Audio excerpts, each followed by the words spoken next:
Ahí estamos grabando. El tema de la primera unidad, yo les decía, trata sobre el concepto de cultura.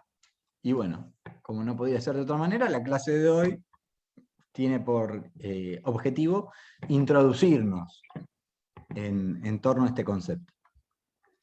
La primera cuestión que hay que tener en cuenta para pensar el concepto de cultura es qué cosa, de qué nos habla, qué pretende el concepto de cultura, qué propósito se persigue cuando se propone o se desarrolla un concepto como el concepto de cultura. Digamos, ¿de qué sirve el concepto cultura? Lo primero que hay que tener en cuenta es que hay un consenso bastante amplio entre la historia antigua, la arqueología, la antropología, incluso en el pensamiento filosófico hay un consenso bastante amplio respecto de que si hay una cosa que unifica a todos los pueblos humanos en los diferentes lugares y en los diferentes momentos de la historia, si hay una cosa que tienen en común todos los pueblos, todos, desde los primeros grupos, tribus que se reunían en torno al fuego, hasta las civilizaciones actuales o las sociedades actuales, lo que tienen en común es que todo grupo en algún momento se hace una pregunta respecto de los otros.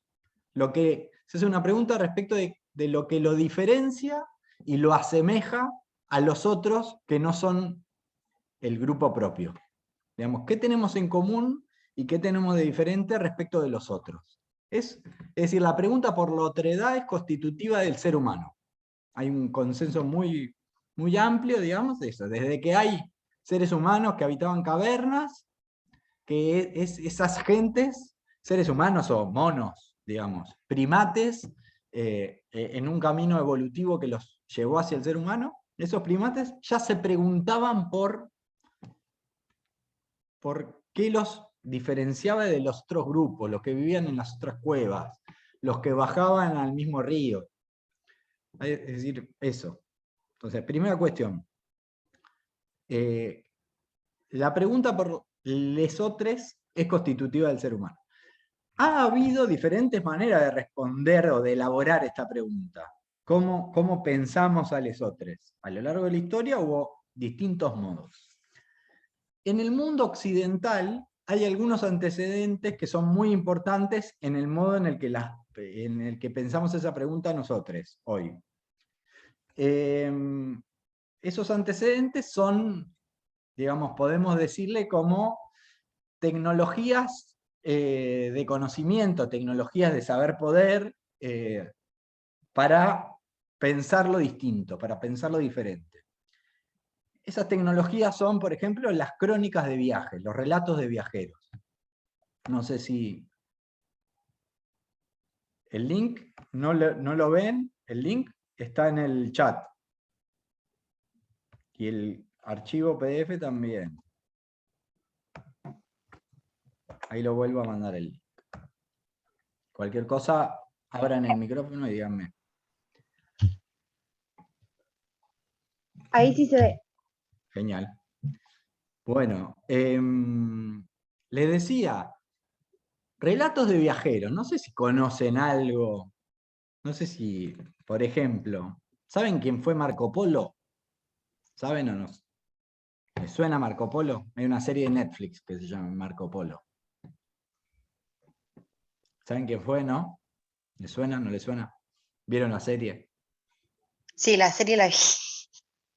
Bueno, Marco Polo, un comerciante veneciano, siglo XII, que se va al oriente, se va por la ruta de la seda hacia Asia y llega hasta a Mongolia, digamos, lo que hoy es Mongolia, y conoce el imperio mongol, y conoce al emperador, y el tipo, en ese viaje y en todo eso, que fueron muchos años, ¿no? Varios viajes, y que se entrevistó con el emperador y que formó parte de la corte del emperador, lo que hizo fue escribir, relatar, bueno, cómo eran estos mongoles, estos sujetos tenían otro idioma y otras costumbres y se organizaban de otra manera. La serie obviamente es más interesante que esto lo que les estoy diciendo, ¿no? Pero en la serie hay buenas trompadas y hay artes marciales, hay de todo, pero el verdadero Marco Polo fue un cronista, fue alguien que se fue lejos,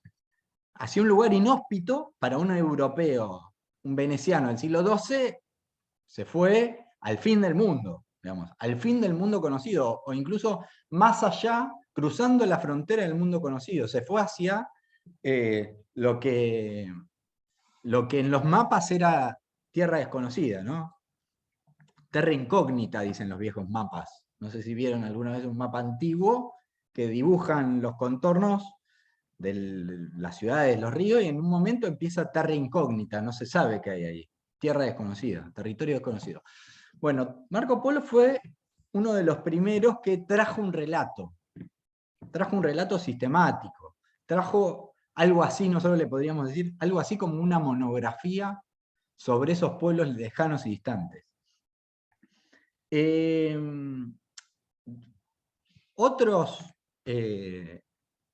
Otro modo que adquirió, digamos, esta pregunta por el otro, además de la crónica de viaje, fue los informes burocráticos que enviaban los funcionarios coloniales a las metrópolis. Un imperio conquistaba un territorio e instalaba una administración de ese nuevo territorio, y los funcionarios, los burócratas que administraban ese territorio, enviaban hacia la metrópoli noticias, enviaban estado de situación, y en ese noticias de estado de situación relataban, digamos, cómo eran estos sujetos. Lo que tienen en común, entonces, estas herramientas, estas tecnologías de conocimiento que se desarrollaron en el mundo occidental, que eran escritas, que eran una elaboración sistemática del otro pueblo, lo que tienen en común es que eran tecnologías desarrolladas o para comerciar con los otros o para dominarlos, digamos. Había una necesidad de conocer a los otros para comerciar con ellos, para identificar las posibilidades económicas del contacto con los otros, o para dominarlos. Incluso hay algunos historiadores que tienen la hipótesis, no sé si saben ustedes algo de la conquista de América, pero resulta que Hernán Cortés fue el conquistador de Norteamérica, Mesoamérica, digamos, una parte de Norteamérica y sobre todo Mesoamérica. Llegó en el siglo XVI a Mesoamérica y se encontró con que había un gran imperio, que era el imperio azteca, y el tipo llegó con unos pocos soldados, algunos caballos, y bueno, y en un par de años logró conquistar un gran imperio, un imperio guerrero como eran los aztecas. No lo hizo solo con ese grupo de soldados, sino que fue aliándose con tribus enemigas de los aztecas, y así logró conquistar. Algunos historiadores dicen que la principal ventaja con la que contó Cortés en la conquista de los aztecas no fueron las tecnologías de guerra, qué sé yo, las armas de fuego, la pólvora, el caballo, sino que Cortés tenía una tecnología muy potente, que era la escritura, que le permitió interpretar mucho mejor a los aztecas que lo que los aztecas pudieron interpretar a los españoles. Es decir, la diferencia entre el éxito, el triunfo militar español tuvo que ver con que los españoles fueron más rápidos y mejor capaces de entender las tácticas guerreras indígenas que lo que fueron los indígenas respecto de los españoles. Y que la escritura tenía mucho que ver con eso, dicen. Es decir, que la diferencia tecnológica fue la escritura. Y esta escritura que fue una escritura que se elaboró para pensar al otro, como les decía, que tiene antecedentes en los cronistas, que tiene antecedentes en los funcionarios coloniales, digamos. Una práctica sistemática de escritura y reflexión sobre los otros para comprenderlos, ya les digo, con el objetivo de dominarlos, o con el objetivo de comerciar con ellos. Entonces, lo que tenemos es que Bueno, tenemos una práctica de reflexión sobre los otros, que tiene como un objetivo, como les decía, fundamental de dominio y de comercio, pero que siempre habilitó otras preguntas respecto, bueno, en la pregunta de qué nos distingue y qué nos asemeja a los otros, siempre hay una pregunta respecto de, bueno, ¿qué es lo propio del ser humano, ¿no? ¿Qué es lo propio del ser humano? ¿Cuál es la base común a partir de la cual todos los pueblos podemos considerarnos como parte de una misma especie? Y a partir de esa base común, bueno, surgen las diferencias. Claro, pero Ignacio dice la cultura. La cultura, y ya nos metemos en el concepto para no hacer tanto prólogo, la cultura es el modo en el que se elaboró esa pregunta en los últimos siglos. Esa pregunta tuvo muchas maneras de elaborarse. Les digo, o sea, la pregunta por el otro es constitutiva del ser humano, pero la manera concreta en la cual las gentes se hicieron esta pregunta ha cambiado. Piensen que hasta hace no tanto, hasta hace unos 100 años, incluso podemos decir un poco menos de 100 años, todavía tenía cierta relevancia la pregunta por la raza. Había una corriente intelectual que consideraba que lo que distinguía a los seres humanos entre sí era una cuestión biológica, que si bien todos formábamos parte de una misma especie, es decir, había una base genética común, lo que iba diferenciando a los pueblos humanos era algunos caracteres genéticos que se englobaban bajo el nombre de raza. Y esos caracteres genéticos podían reconocerse en la tez de la piel, qué tan oscura, digamos, era el color de la piel, en los rasgos morfológicos, ¿no? En la forma de los ojos, las orejas, la nariz, la forma de la nariz, en la estatura de la gente, digamos. Había una concepción que entendía que la diferencia entre los seres humanos era genética. Los zoológicos humanos son, digamos, una emergente de esta concepción totalmente. Piensan en el siglo XVIII, pero sobre todo el siglo XIX. Fue un siglo en donde la pregunta por la diferencia era una pregunta biológica. Entonces había un intento de comprender cuáles eran esas diferencias biológicas entre los seres humanos. Esa concepción entró en crisis en el desarrollo del siglo XX, muchos académicos empezaron a ver que no era muy pertinente, digamos, que las diferencias humanas se explicaban muy mal por diferencias biológicas, que el conocimiento que daba la biología no servía para explicar realmente la diferencia entre los pueblos humanos. Y entonces en el mundo académico perdió vigencia en las primeras décadas, hace 100 años en el mundo académico perdió vigencia, pero a nivel político siguió existiendo, y a nivel social, digamos, siguió existiendo como una manera importante de entender la diferencia, la raza, hasta la Segunda Guerra Mundial, digamos, hasta el nazismo.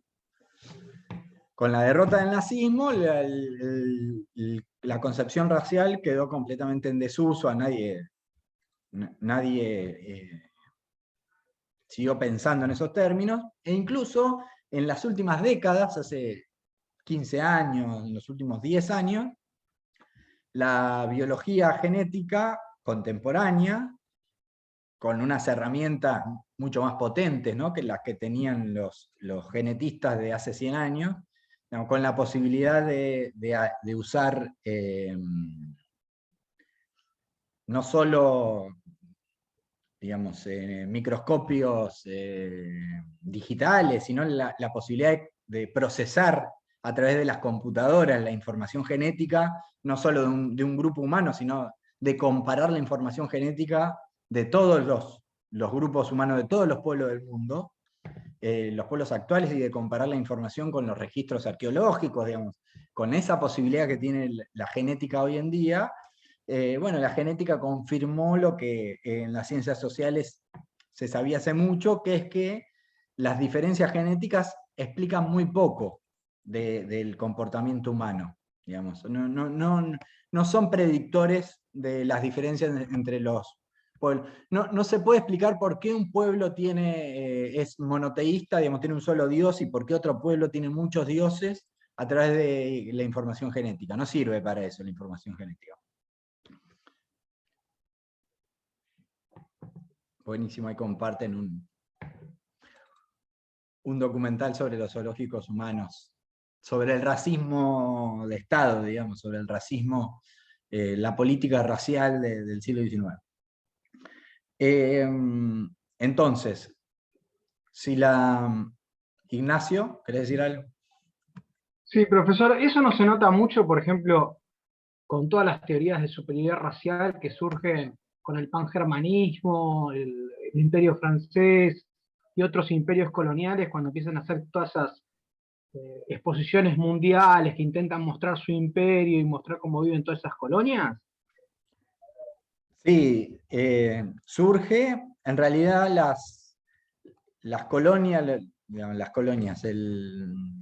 los imperios del siglo XVIII y del siglo XIX, que desarrollaron el imperialismo clásico, digamos, a lo que le llamamos imperialismo, a lo que los teóricos originales del imperialismo le llamaban imperialismo, es el imperialismo que llegó hasta la Primera Guerra Mundial, ¿no? Los imperios que se formaron en el siglo XVIII, sí, que atravesaron el siglo XIX y que terminan en las primeras décadas del siglo XX. Esos imperios crearon una serie de instituciones que todavía conservamos nosotros hoy. Crearon los zoológicos modernos, ¿no? El tipo de zoológico que conocemos hoy, porque se supone que en la antigua Babilonia también había algo así como zoológicos. Pero bueno, como los conocemos hoy, se crearon en esos años, y era un modo en el cual se le mostraba a los ciudadanos de la metrópoli, bueno, las bestias, las fieras de los territorios que había conquistado el imperio. También se crearon los museos. Los museos son de esos años, y se crean los museos con lo que los tesoros que se encuentran en esos territorios conquistados y son traídos a la metrópoli. Y si uno va, no sé, a los principales museos de Europa, en París, el Museo del Louvre, en donde transcurre el Código Da Vinci, ¿vieron? En el Louvre, donde está la Mona Lisa. Bueno, en ese museo hay tesoros arqueológicos de todo el mundo, sobre todo ay, no me sale, de África y de Asia, digamos, de Eurasia. Pero también europeos, digamos, ahí está el egipcio, digamos, reliquias egipcias, griegas, romanas. Entonces, con los museos, los grandes imperios cuentan como una historia de la humanidad en la cual, bueno, hay un inicio de la civilización en Egipto, y esa civilización va desarrollándose progresivamente, y ahora la cúspide civilizatoria vendría a ser el imperio, ¿no? El imperio y el emperador como un heredero de los faraones egipcios, de los emperadores romanos, digamos, la construcción de la mitología nacional, la mitología imperial a través de los museos. Y bueno, especialmente en algunas regiones del mundo. En Francia algo ocurrió, pero yo tengo entendido que sobre todo fue una política que se desarrolló mucho en lo que hoy es Bélgica, en Flandes. Se llevaba gente a exhibir, así como se exhibían animales, se exhibían reliquias arqueológicas, se exhibía gente. Mira. Y alemán es buenísimo. Este Sí, es el que puse yo, el de la Sí, sí, televisión alemana, cuenta todo el tema ese de los zoológicos alemanes y franceses con habitantes de las colonias que se Buenísimo. llevaban y que inclusive después los consideraban secuestrados. Y acá están estos otros dos, que por ahí les pueden llegar a interesar o servir para la materia, que es sobre la política que tomó Alemania con la canciller Merkel de devolución de los artefactos arqueológicos saqueados. Buenísimo, claro. En Argentina tenemos nuestros casos. En Argentina tenemos casos muy famosos, el Museo de La Plata. El Museo de Ciencias Naturales de La Plata, que si ustedes lo visitan, tiene el mismo recorrido, tiene un momento de historia natural, los dinosaurios, etcétera, las diferentes especies antiguas, digamos, y luego aparece como un recorrido humano, y hay un recorrido evolutivo a través de la historia humana, que empieza con las civilizaciones antiguas y termina con los pueblos actuales. El Museo de Ciencias Naturales sigue manteniendo ese tipo de relato, como que, les digo, los museos nos cuentan la historia de la humanidad, para eso se crearon, para contarnos la historia de la humanidad o la historia del planeta. Y en el Museo de Ciencias Naturales de La Plata vivió gente también secuestrada, gente del sur, de pueblos patagónicos, secuestradas por el Perito Moreno, o no solo por el Perito Moreno, digamos, por diferentes expediciones científicas y militares, que se trajeron gente y que vivió gente en el Museo de Ciencias Naturales de La Plata. Entonces, si bien no es el tema de la clase de la cultura, sí tiene que ver con todo esto que estamos hablando, que la pregunta por el otro, el interés por el otro, siempre es un interés que tiene que ver, o siempre fue un interés que tiene que ver, o con la búsqueda de la dominación del otro, es necesario conocerlo para dominarlo, o es una pregunta por esto que le decía, ¿qué es lo propio del reino humano? ¿Qué es lo propio del reino del hombre? Estas reflexiones que se hacían en clave racial hace 150 años, pero que hoy se hacen en otras claves, pero que hay una continuidad que es que nos preguntamos, bueno, ¿qué cosa es eso del ser humano? ¿Qué cosa es? Siendo que las gentes viven y actúan de manera tan distinta a lo largo del tiempo y en los diferentes lugares del mundo, bueno, ¿qué es lo propio del ser humano? Resulta que en el desarrollo del siglo XX, cuando el concepto de raza entra en declive, aparece otro concepto que busca explicar eso. Bueno, ¿qué es lo que nos diferencia? ¿Qué es lo que nos une y nos separa? Para explicar eso, para abordar esas preguntas, se retoma un viejo concepto que es, en la forma en la que lo conocemos nosotros, es un concepto alemán, que es cultura en alemán se dice Kultur. Y en el siglo XIX, no sé, no viene al caso hablar del romanticismo alemán, pero bueno, en el marco de ciertos conflictos políticos que se dan en Alemania en el siglo XIX, hay un grupo de intelectuales que comienza a plantear la necesidad de preservar algo que es propio de lo alemán. Digamos, cuestionan a las clases dominantes, a las clases dirigentes de ese momento, al emperador, a la corte, porque piensan que son unos afrancesados. Digamos, que la corte alemana se buscaba asemejarse, adoptar las costumbres francesas, en vez de defender lo propio alemán, el espíritu alemán. Los restos de Coliqueo. Hace 15 años, más o menos, debe ser 15 años que empezaron las restituciones, pero todavía hay un montón, porque la verdad que tienen porque no solo están, claro, estaban los restos de la gente que vivió en el Museo de La Plata estamos hablando, no están los restos de la gente que vivió, pero después hay un montón de restos que confiscaron las expediciones, levantaron cementerios, se trajeron cráneos, se trajeron para estudiarlos, con este fin suponiendo que en el tamaño de los cráneos, en el largo de los huesos, en la composición química de los huesos, había alguna información que podía ser valiosa para comprender esto, el desarrollo de la humanidad. Entonces todavía hay un montón de restos en el museo. Obviamente, por suerte, hay una política de restitución, pero no es tan fácil ese ida y vuelta, ¿no? Que permite restituir, o sea, que los museos le devuelvan a las comunidades a sus ancestros, ¿no? Los huesos de sus familiares, incluso en algunos casos son familiares, más o menos directos.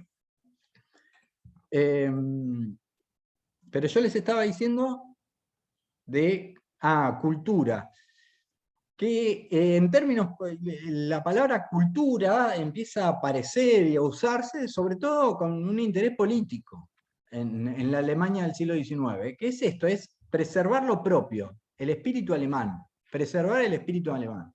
Y ahí surgen, hay una literatura que intenta narrar la vida del pueblo alemán, y hay una búsqueda de incluso componer música que represente al espíritu alemán. Hay una búsqueda, obviamente el nazismo es una expresión ulterior de esto, ¿no?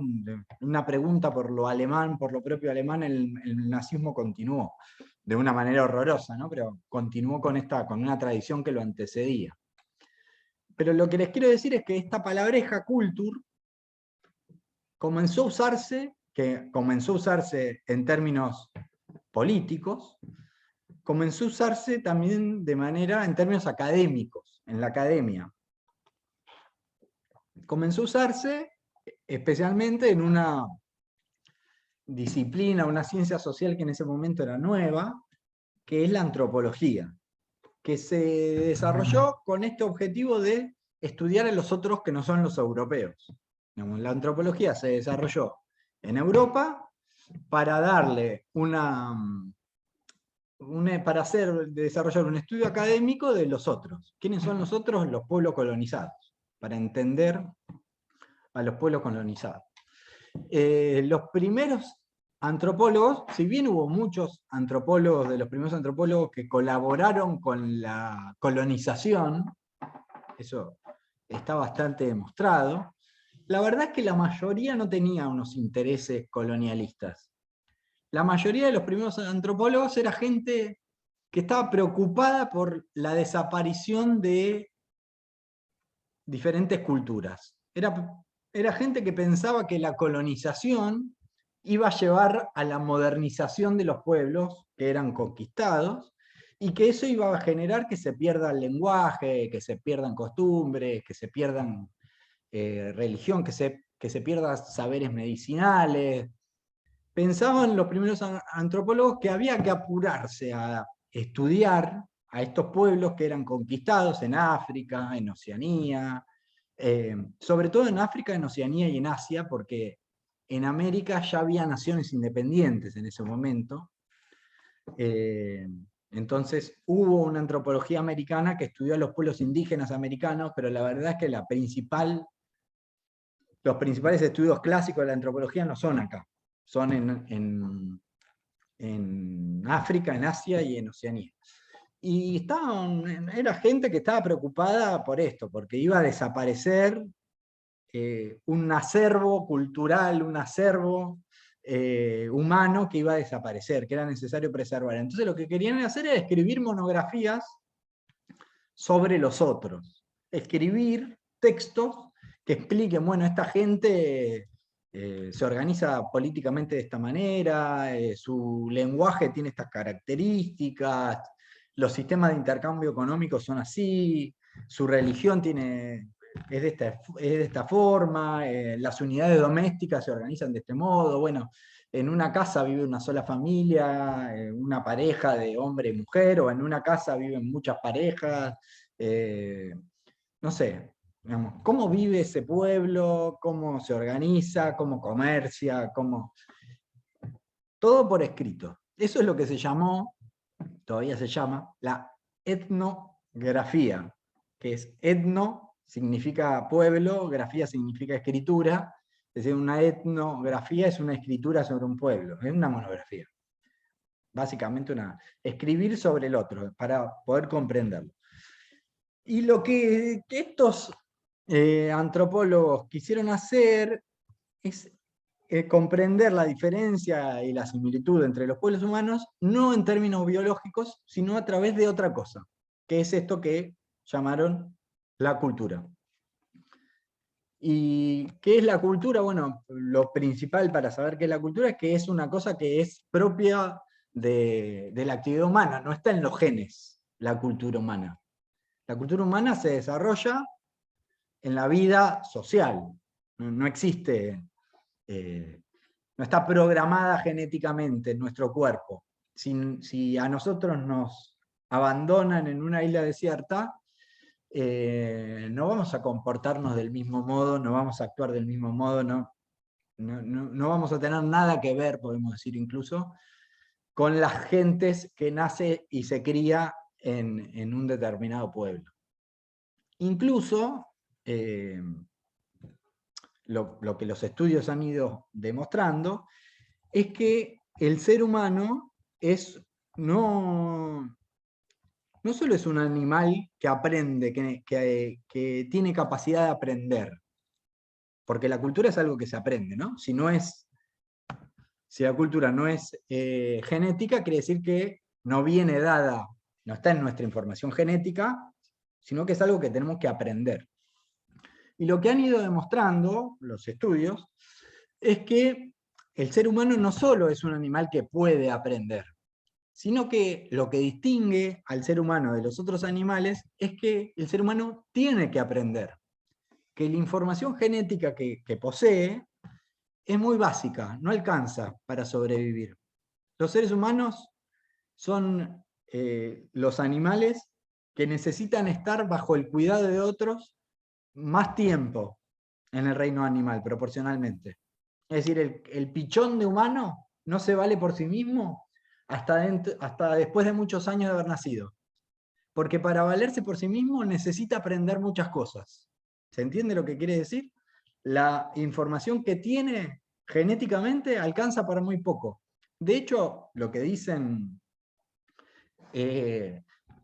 los especialistas es que el ser humano sabe hacer genéticamente casi nada. Sabe hacer una o dos cosas. Sabe, obviamente, el corazón late solo, no lo aprende, no se aprende a hacer latir el corazón. No se aprende a respirar. Y parece que no se aprende a mamar. ¿Vieron el gesto de la succión que tienen los recién nacidos?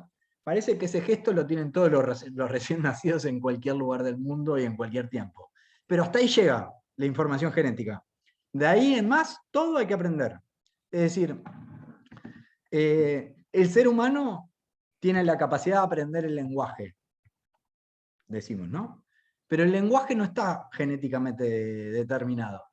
No es que los seres humanos tienen lenguaje en su información neuronal. No saben hablar los seres. Pueden hacerlo. Lo que es genético es la potencialidad de hacerlo, la capacidad de hacerlo, pero no saben hablar los seres humanos si no les enseñan.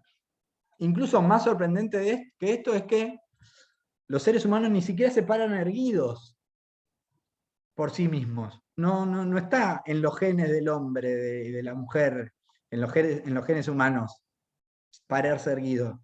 Hay que ver a otros parados para aprender a pararse. ¿Se entiende lo que quiero decir? Es decir, el ser humano no solo puede aprender, sino que lo necesita.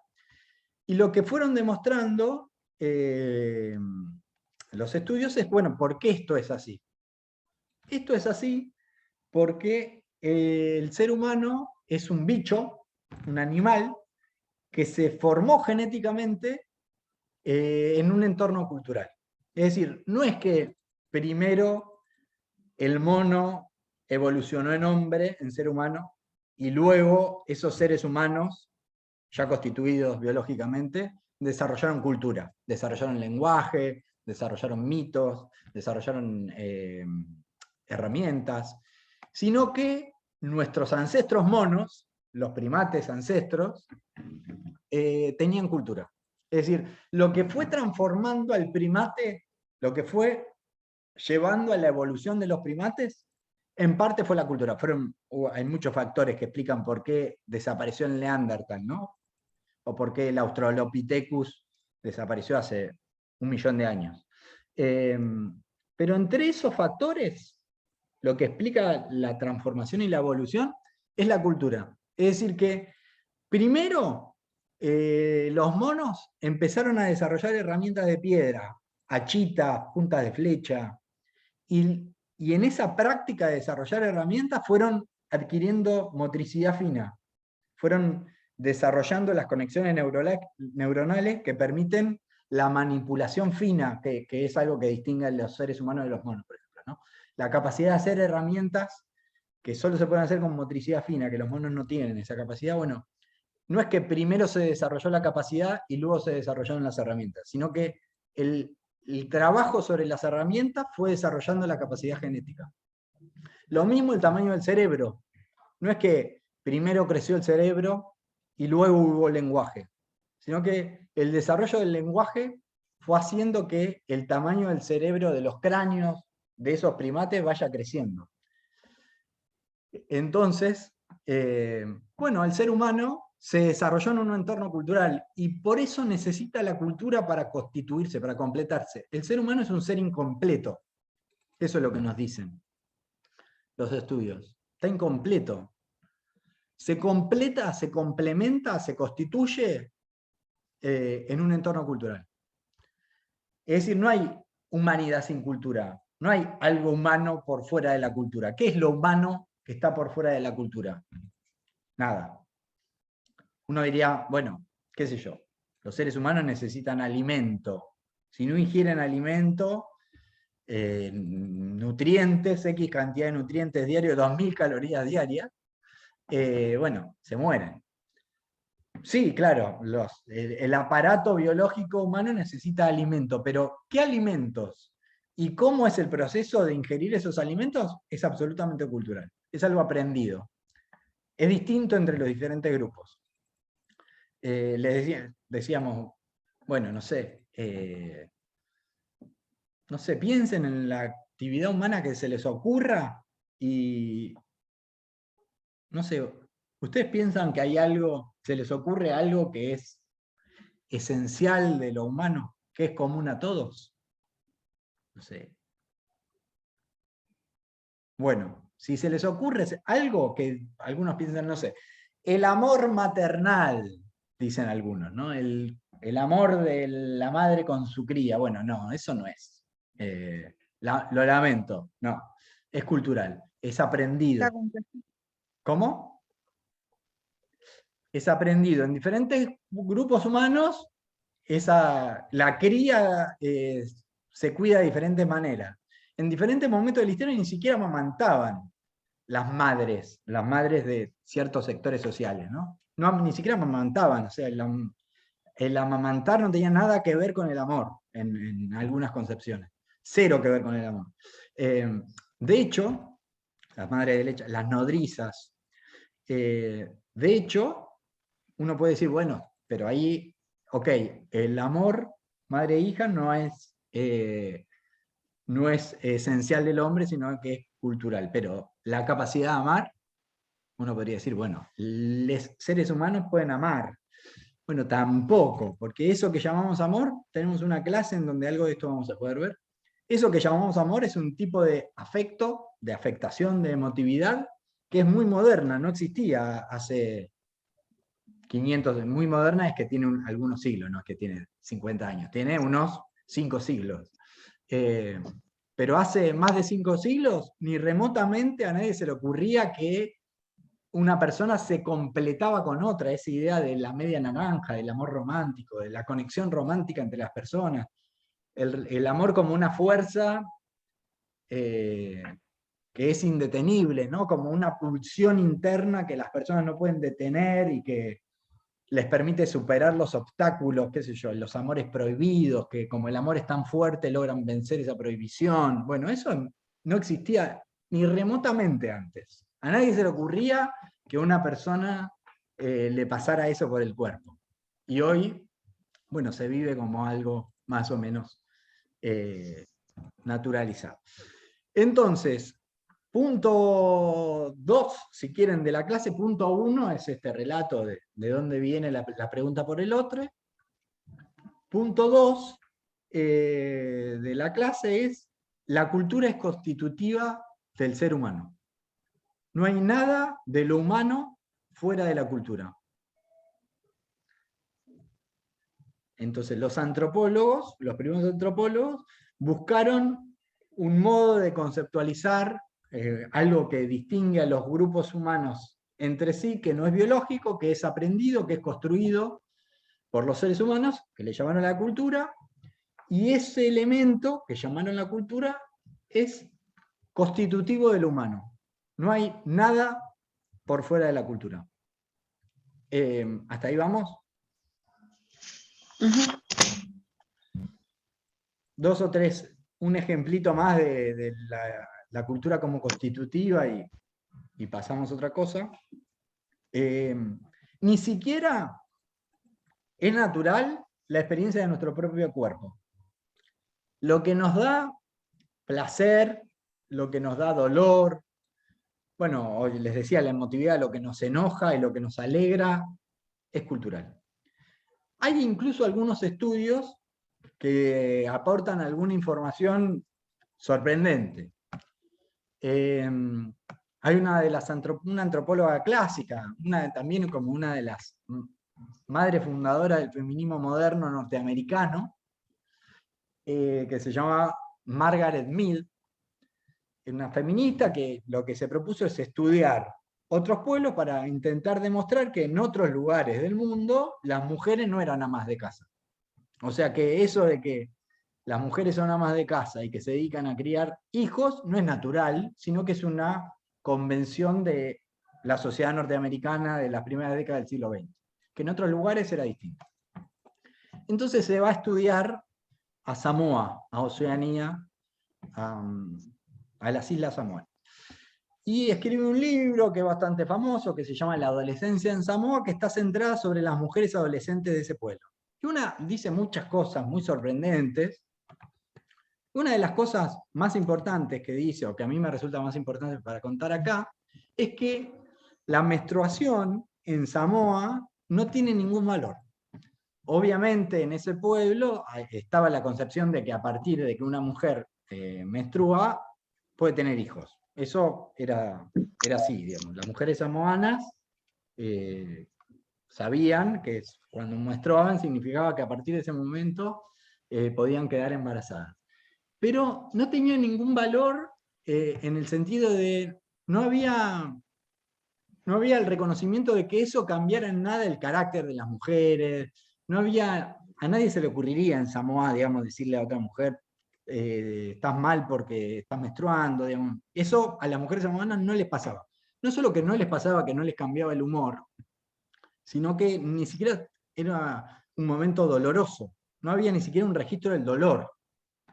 Entonces, ¿qué es lo que nos dice Mead?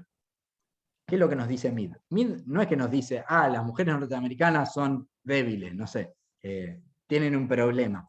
No, lo que nos dice Mead es que la experiencia del cuerpo es cultural, que así como en algunas culturas algunas cosas duelen y en otras culturas esas mismas cosas no duelen, toda la experiencia corporal es cultural. O sea, no es solo una cuestión de las mujeres norteamericanas o samoanas, sino que es una cuestión humana. El dolor y el sentido que tiene el dolor, el registro de lo que nos pasa en el cuerpo y el sentido que le damos a eso que nos pasa, cambia culturalmente. Entonces, ni siquiera el dolor es natural. Ni siquiera el dolor de ovario ni cualquier otro, ni el dolor de estómago, uno podría decir, bueno, está bien, pero si yo te tiro un ladrillazo por la cabeza, te va a doler acá, en la China, en Samoa y en cualquier lado. Sí, seguramente los cráneos se abran con ladrillazos por la cabeza en cualquier lugar del mundo, pero el sentido que tiene eso varía. O sea, para poder interpretar que alguien te tira un ladrillazo por la cabeza, porque considera lo que sea, no sé, hay que conocer una serie de códigos culturales. ¿Se entiende lo que quiero decir?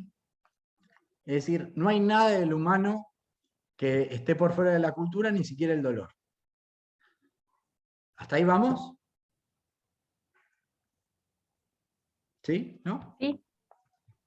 Bueno, nos metemos entonces en la última parte de la clase, que tiene que ver con, porque concepciones de la cultura hay muchas. La cultura es esto, bueno, ¿qué es la cultura entonces? Bueno, es algo que es propio del humano, pero que no es biológico. Joya, pero falta un montón, ¿no? O sea, es todo eso, o no es nada, no sé, es muy inespecífica esa definición. El problema que tiene la palabrita cultura es que tiene muchas definiciones concretas. Ustedes se van a encontrar, si buscan, con que hay cientos de definiciones de cultura. Diferentes estudiosos, investigadores, han ido desarrollando diferentes maneras de entender la cultura. Bueno, seguro que si ustedes les dicen, si les apuro y les digo, bueno, ¿qué es la cultura para ustedes? Y seguro que van a empezar a darme una respuesta porque más o menos en el sentido común está que, bueno, ¿qué puede ser cultural? Algunos dirán las costumbres, otro dirá, no sé, la música o la comida, la gastronomía propia de un grupo, y otro dirá, qué sé yo, bueno, las danzas, no sé, el lenguaje. Entonces, el problema que tenemos es que hay muchas definiciones de cultura. De las muchísimas definiciones de cultura que hay, en nuestra cátedra nos quedamos con una. Una definición de cultura. Es decir, presten atención a esto, porque es muy importante. En nuestra cátedra nosotros adoptamos la definición semiótica de cultura. ¿Qué quiere decir semiótico? ¿Saben? ¿Saben qué es la semiótica?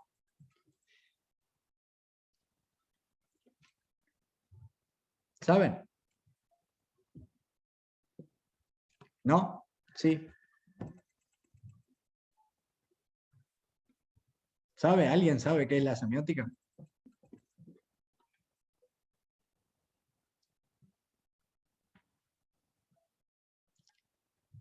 Georgina dice, el estudio de los signos. Muy bien, va por ahí. Va por ahí. La semiótica, podemos decir que es el estudio de los signos, en términos un poquito más generales, pero está perfecta la respuesta, en términos un poquito más generales, vendría a ser, es el estudio del significado, del sentido. La semiótica es una disciplina que se pregunta por el sentido. Entonces, si la semiótica es la ciencia que estudia el sentido, la producción del sentido, ¿no? La circulación del sentido, si la semiótica estudia el sentido, la definición semiótica de la cultura es una definición que entiende que la cultura tiene que ver con el sentido, con cómo los grupos humanos le dan sentido a la vida. Entonces, ¿qué es la cultura desde la definición semiótica? Es una manera de darle sentido a la vida. Eso es la cultura. Es decir, la cultura no es, digamos, pensando en el Río de la Plata, la cultura no es el mate, no es el asado, no es el tango, ni el rock nacional, ni el trap argentino, no sé, latinoamericano, lo que sea. La cultura no es el fútbol, no tiene nada que ver con Messi ni Maradona. La cultura no es la grieta política, la cultura no es eso. La cultura es lo que le da sentido a todo eso. Es decir, la cultura no es el mate y el asado, es lo que hace que el mate y el asado tengan sentido. ¿Se entiende? Es una diferencia leve, pero es muy importante. La cultura es la manera en la que un determinado grupo de gente le da sentido a la vida. Y en ese sentido que le da a la vida, se asume quiénes son, cómo se constituye ese grupo, qué lo diferencia de los otros, etc. Para entender un poquito más, mi gata está, bueno. Para entender un poquito más de qué va esto, nos viene bien recuperar lo que decía Georgina recién. Los signos. Georgina hablaba de los signos. ¿Saben qué es un signo? Una pregunta. Ah, Claro, no. Vos decís un signo de interrogación. Yo me refiero a algo más amplio. Claro, una grafía, una grafía, dice Ignacio, Facundo decía una pregunta.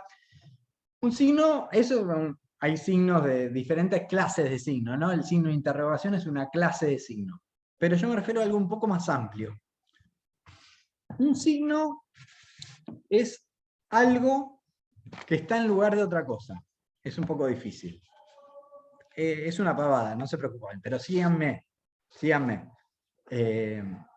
Un signo es algo que está en lugar de otra cosa. ¿Okay? Por ejemplo, la palabra gato está en lugar de reemplaza el animalito peludo de 4 patas. Es algo que busca representar otra cosa. La palabra mate busca representar a un objeto, a un conjunto de objetos. ¿Se entiende eso? Un signo es algo que busca representar un conjunto de objetos. ¿Me siguen? Sí, sí. Bueno, los signos tienen la definición básica del signo, la más básica es que dice, los signos tienen dos partes. Tienen una parte material, que es con la que nos enfrentamos perceptivamente. Cuando yo les digo gato, el conjunto de sonidos, g, a, o, es la parte material, o cuando lo escribimos, lo que ustedes pueden, lo que se puede ver, lo que se puede escuchar, lo que se puede oler, lo que se puede tocar, es la parte material del signo. Claro, la imagen acústica es la definición conceptual, como dice Ignacio. Hay una parte que es la imagen acústica, pero no podemos decirlo más sencillo, que es la parte perceptible, la parte que nos es accesible a nuestros sentidos. Que las letras, los sonidos, eso es una parte. La segunda parte del signo, la segunda mitad del signo, es lo que pasa dentro de tu cabeza cuando escuchás gato. Es el gato que se te figura en tu cabeza. Es el concepto. ¿Se entiende? Entre palabra, digámoslo así, sonido y concepto, imagen acústica, imagen mental, son los dos elementos del signo. Una cultura es un conjunto de signos, o mejor dicho, un conjunto de... no quiero conceptualizárselo para hacérselo más fácil, pero un conjunto de sonidos, un conjunto de elementos visuales y el sentido que esos elementos tienen. Eso es una cultura. Una trama de sentidos. Un universo de sentidos. Porque los signos no existen solos. En ninguna cultura existen solos. Si ustedes les dicen mate, bueno, ustedes piensan en yerba, en agua caliente, por ahí piensan, hasta hace muy poquito tiempo, seguro que pensaban en un vínculo social, una conversación entre gente, una ronda, pero también incluso pueden pensar en un gaucho,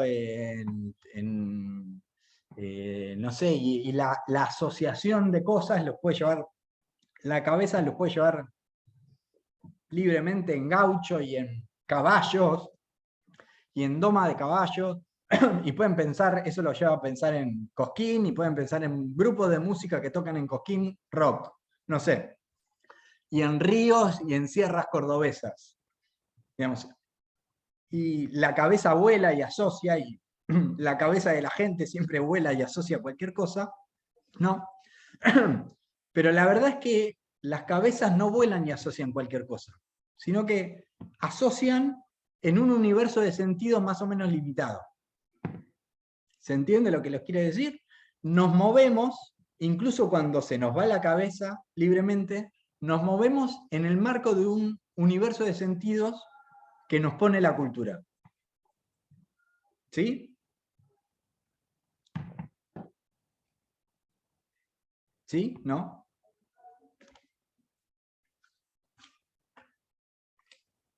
No. Digan no, por lo menos. Sí, muy bien, Maru, menos mal. Bueno, un universo de sentidos. Entonces la cultura es ese universo de sentidos que nos permite hacer inteligible la vida.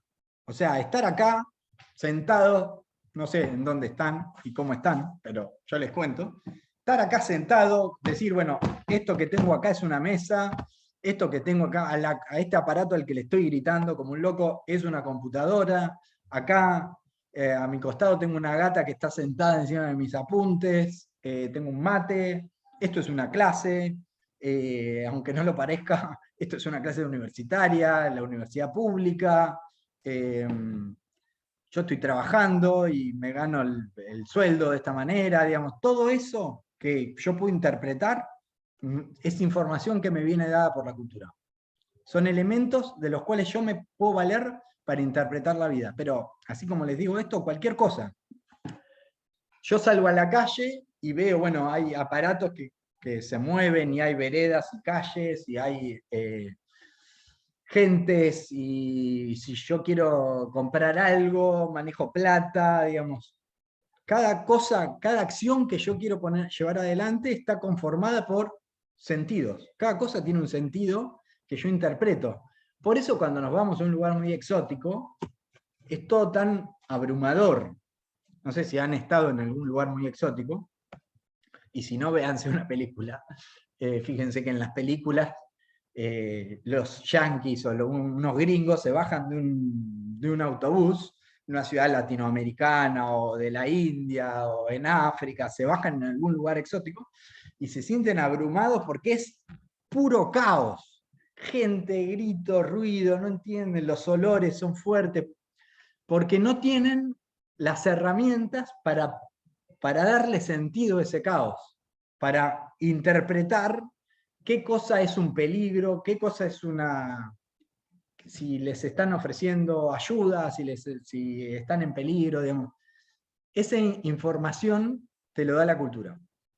Pero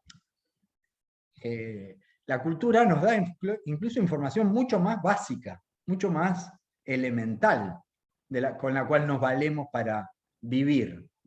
Por ejemplo, hay muchos estudios que trabajan sobre los colores en los diferentes pueblos. Y bueno, y resulta que hay un antropólogo francés que se murió hace poco, pero que es como un superclásico de la antropología del siglo XX, que se llamaba Claude Lévi-Strauss. Como el Jean Lévi-Strauss, bueno, Lévi, como el Jean Lévi igual. Y el tipo hizo buena parte de su trabajo en Brasil, en el Amazonas. Y el tipo decía algo que es fantástico, y es que cuando él iba al Amazonas, bueno, vivió con tribus amazónicas e intentó comprender la vida de esas tribus, intentó comprenderla hasta sus elementos más básicos, en sus principios más elementales, y él decía, bueno, cuando yo miro la selva y pienso, bueno, ¿cuáles son los colores de la selva? Yo veo verde, decía Lévi-Strauss. Y las tribus con las que él se manejaba decían que ahí donde él veía un único color, con algunos matices, veían 20 y pico de colores ellos. Había 27 nombres, 28, no me acuerdo el número exacto, pero era algo así como 27, 28 nombres distintos para describir eso que él llamaba verde, verde clarito, verde más oscuro, verde tornasolado. Él decía, él tenía una palabra. Y los indígenas con los que él trabajaba tenían 27. Y por supuesto que, claro, cuando le empezaban a explicar los 27 nombres, él se iba dando cuenta que había muchísimos matices que él no reconocía, que él no veía, digamos, que el nombre del color le permitía percibir el color.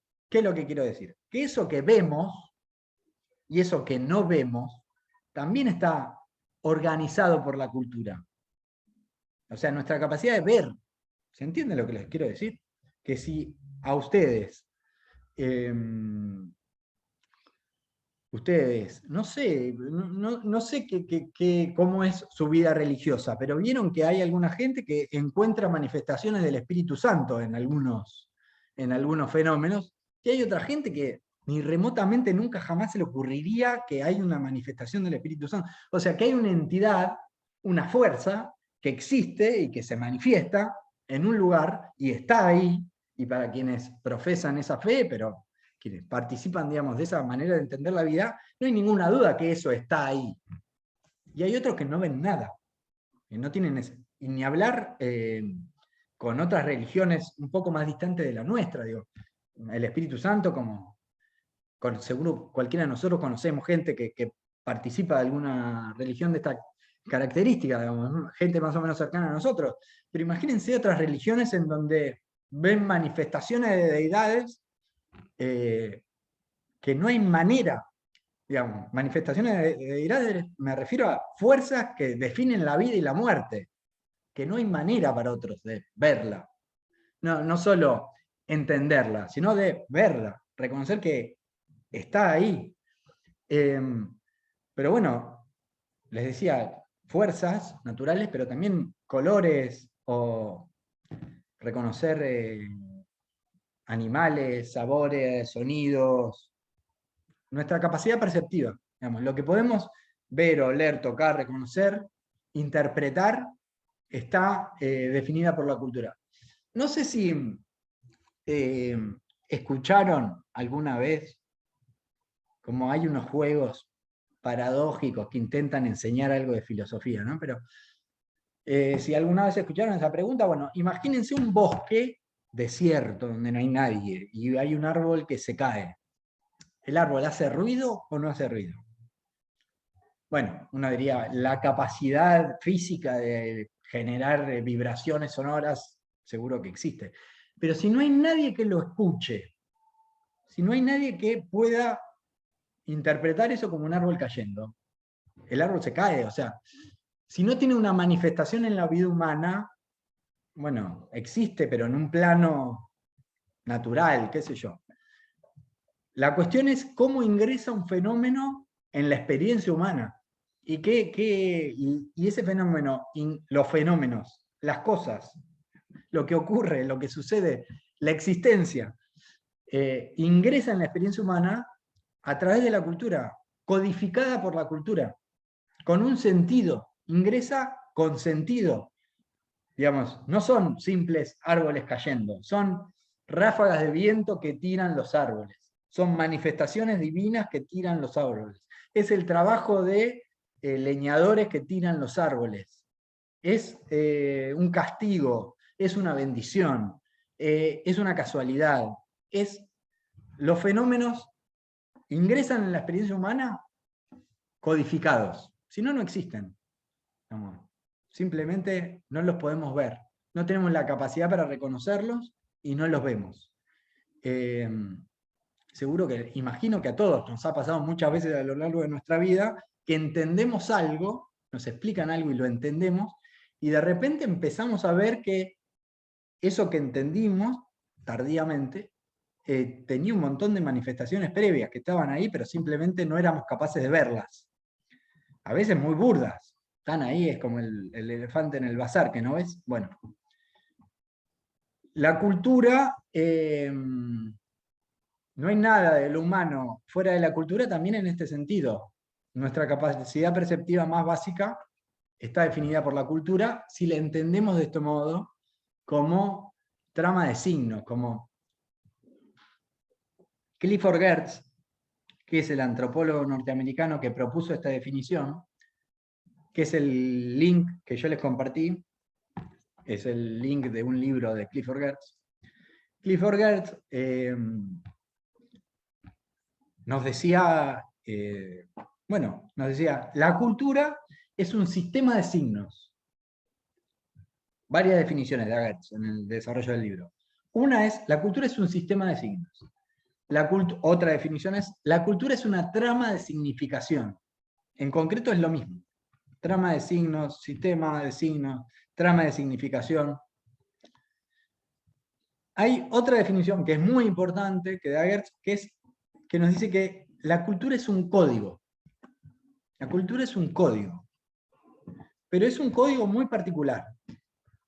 Es un código público, y ahora nos metemos en eso de qué significa. Pero bueno, la cultura es un código. ¿Qué significa que la cultura es un código? Significa que la cultura regula es un código de significación. ¿Qué quiere decir eso? Que regula nuestra significación, como un código, el código civil, como un conjunto de reglas. ¿Vieron? Un código como entendido como un conjunto de reglas. Bueno, la cultura es un conjunto de reglas, pero ¿qué organizan esas reglas? El mundo simbólico, o sea, nuestra capacidad perceptiva, nuestra capacidad significante. ¿Vieron, no sé, las reglas de un deporte? Piensen, imaginen las reglas de un deporte. Las reglas de un deporte no dicen, Messi engancha para adentro y toca, descarga y va a buscar la pared. No dicen eso las reglas. Las reglas nos dicen, le pega con chanfle al segundo palo y el arquero vuela con mano cambiada. No son esas las reglas de fútbol. Las reglas del fútbol son, bueno, se puede hacer tal cosa no se puede hacer, se juega con los pies y si se toca con la mano de falta, determinado tipo de falta tiene tal sanción, determinada tiene tal otra, es decir, es un conjunto de reglamentaciones, de normativas general, a partir de las cuales los futbolistas juegan. Es decir, las reglas no predicen el juego, sino que simplemente lo hacen posible. En ese sentido, la cultura es un código público.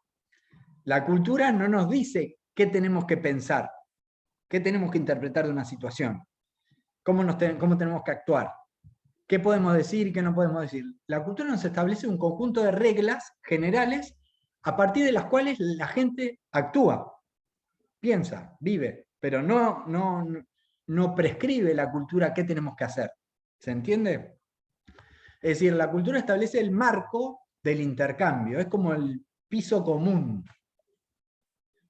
La cultura es el código común, es eso que nos permite cruzarnos con un desconocido y interpretar qué es lo que quiere ese desconocido de nosotros. Que nos permite entablar una conversación y, bueno, más o menos hacer funcional la vida, poder vivir con otros, ¿no? O sea, coordinar las 1000 acciones, las 1000 coordinaciones necesarias para nuestra vida cotidiana. Piensen en toda la cantidad de gente que organiza, coordina sus acciones para que algo pase, para que puedan ir a un aula y cursen, para que se puedan tomar un colectivo y llegar a no sé dónde, para que puedan ir al supermercado y comprarse una cerveza. Hay miles de gentes actuando coordinadamente para que eso sea posible.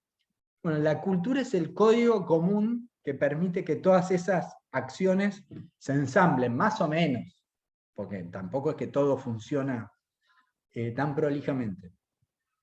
Entonces, la cultura es un código, pero que es público.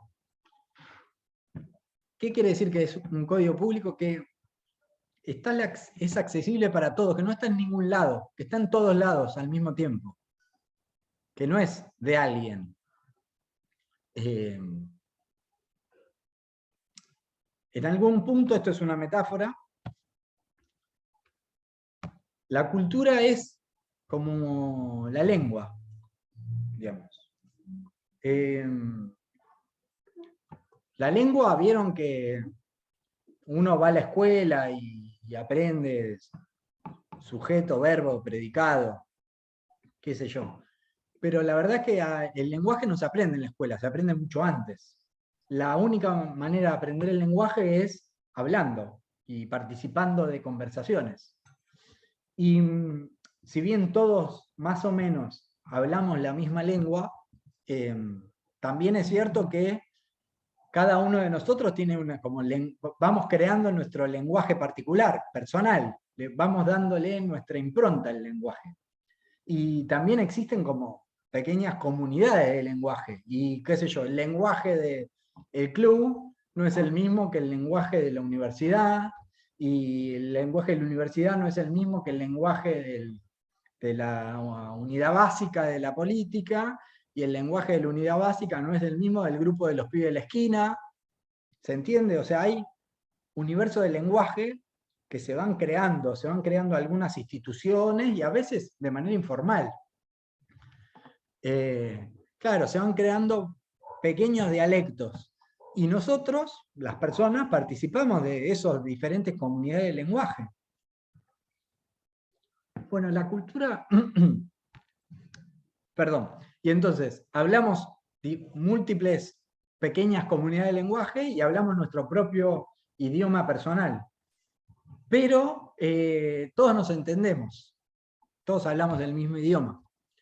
La cultura funciona más o menos de ese modo. Digamos, ¿dónde está la lengua? ¿Dónde existe la lengua que hablamos? Bueno, hay algunos diccionarios que intentan normativizar la lengua, sistematizar la lengua. Hay manuales de gramática, pero la verdad es que no está en los manuales. No hace falta leer el manual para hablar la lengua. De hecho, hay muchas invenciones, usos muy creativos de la lengua que no tienen nada que ver con los manuales. Entonces, la cultura funciona del mismo modo. Para aprender la cultura no hay que ir a un lugar a aprender la cultura. No es que hay que estudiar el código en algún lado. Así como el lenguaje se aprende hablando, escuchando, conversando, la cultura se aprende actuando, viviendo la vida social. Siendo parte de la sociedad, uno va aprendiendo los códigos que constituyen la cultura. Porque es un código que, ya les repito, es público. Y al mismo tiempo, así como hay un gran código público que funciona como nuestro piso común, después empieza a haber como nichos, subcódigos y lógicas distintas y maneras de darle sentido al mundo particulares de los diferentes grupos. Y hay unos códigos de la cultura popular y hay otros códigos de la cultura de élite y hay otros códigos que tienen más que ver, bueno, como los ejemplos que poníamos, hay unos códigos que tienen que ver con la política y hay otros códigos que tienen que ver con otros espacios, con las iglesias y la vida religiosa, y así todo, participando de todos esos códigos, nosotros vamos, al mismo tiempo, cada uno de nosotros va generando sentidos específicos sobre la vida, no es que al participar todos de la misma cultura, de repente todos pensamos lo mismo sobre todo. Nos manejamos en la vida de la misma manera, todos iguales. Nos uniforma la cultura. No es así, sino que la cultura establece ese piso común a partir del cual vamos desarrollando nuestras diferencias. Entonces, para sintetizar y terminar, ir redondeando. Cuando decimos que la cultura es un código público, lo que decimos que la cultura es lo que nos permite hacer inteligible algo. Y hacer inteligible algo es ponerlo en código, codificarlo. Si nosotros no lo podemos codificar, o sea, aplicarle alguna de las herramientas de los códigos que poseemos, no lo percibimos. Para poder percibir algo, interpretarlo, hay que, encajarlo en algún casillero de nuestro sistema de significación. Mediarlo a través de nuestra trama simbólica. Y la cultura, bueno, es eso. Es ese proceso que va definiendo unos códigos de significación que son comunes, que, como les decía, nos constituyen. ¿Alguna pregunta? ¿Algo más? ¿Sí?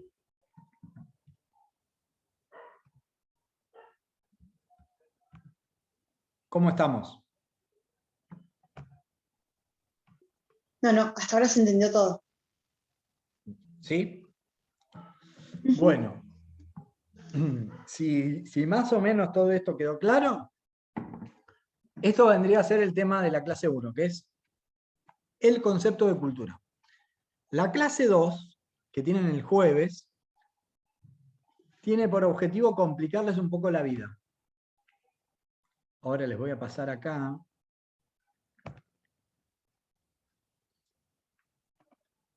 Ahí les pasé, les compartí un... ¿Lo ven en el PDF que les acabo de compartir? ¿Lo ven o no? ¿Sí o no? Genial. Ven ese PDF y también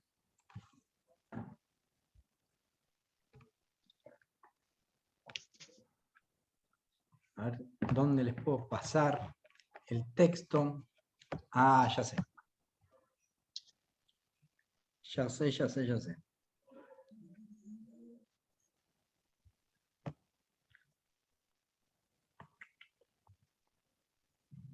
Ahí está, córtenla.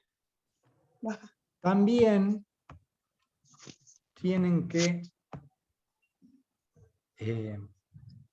leer el texto que va en ese link. ¿Hay otro link? Bueno. Y el texto de Gers ese, ¿hasta qué parte hay que leer? Solo la parte Porque 1. a mí. Se llama Ah. la descripción densa, se llama el capítulo.